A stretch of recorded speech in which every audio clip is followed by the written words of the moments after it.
My friend's wife and Amy are also good friends and we used to hang out a lot when they were in the city. Anyway, Amy connected her phone to the TV since the TV remote app was already installed and active on her phone. We grabbed some beers and snacks and enjoyed the virtual celebration. After a while, Amy felt dizzy and dozed off on the couch while John and I kept chatting. His wife was also asleep. About 15 to 20 minutes into it, the call got disconnected due to internet fluctuations, and my wife's WhatsApp screen popped up on the TV. I was just about to call back John when I noticed some 10 plus unread messages from someone named Lifeline with a heart. I was a bit surprised because it was not me.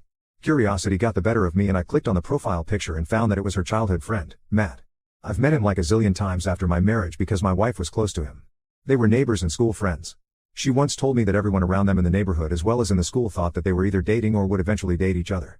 However, that never happened.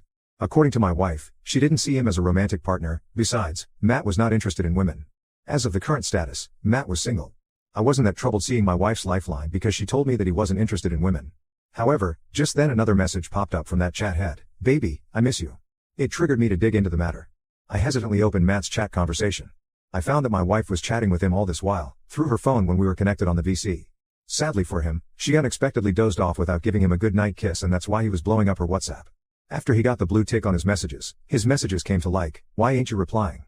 Is everything okay? I can't sleep without your good night kiss. I can't get over after today's session. OMG, you were so good today." This cannot be a conversation between good friends.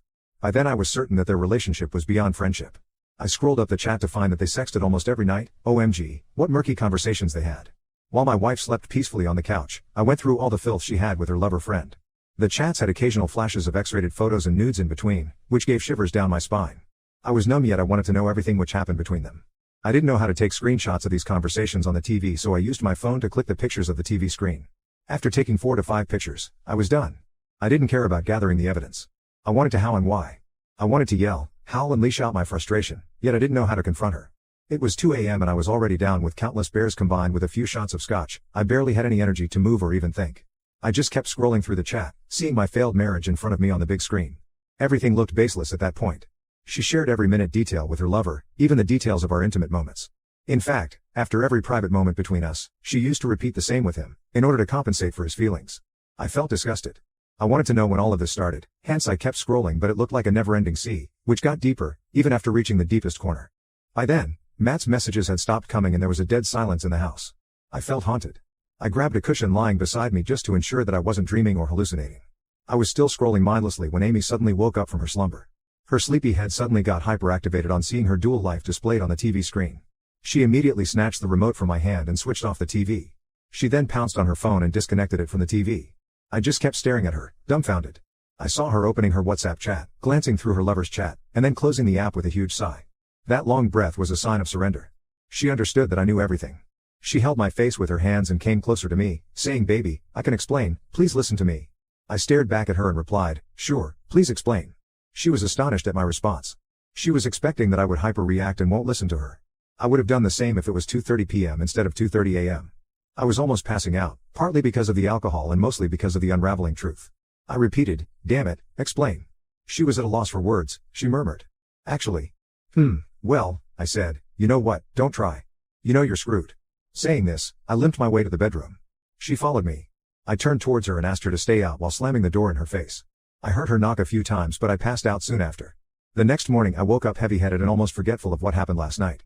I went out of my room to fetch a bottle of water. My throat was dry. Seeing me coming out of the room, she rushed towards me, and with that sight, all the harrowing memories of last night came rushing too.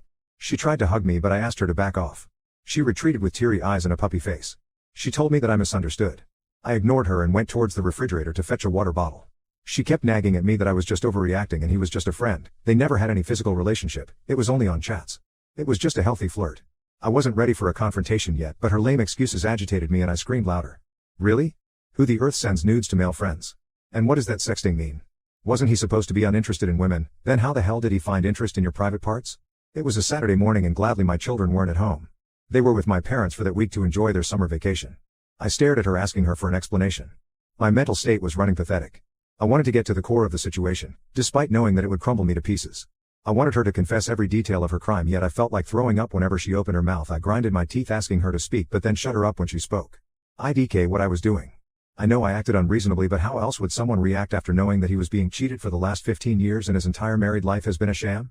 I gulped the entire bottle of water at one go and then asked her to confess everything from the start, or else I'll thrash that dual-faced lover, black and blue. This time, instead of covering up or pleading, she revealed the truth. She confessed that she and Matt were always lovers. They got into a physical relationship in high school and since then they continued with it. However, Matt was a lazy bum and made it straight to Amy that he can't afford to provide for her. To give a little context about Matt, he's a school dropout, who has never earned a penny on his own.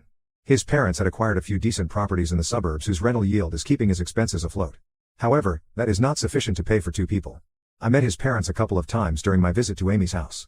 They were concerned about Matt's laziness and requested Amy to advise him on taking up a job or starting a business. Everyone except Matt was bothered about his future. Anyways, back to the track. Amy confessed that she did break ties with Matt many a time. Due to his commitment issues, however, he was always successful in winning her back. Apparently, Matt never had any issues with Amy dating other men, although he never dated anyone but Amy. She had a couple of boyfriends before we started dating, so this sounded true to me, although amazing.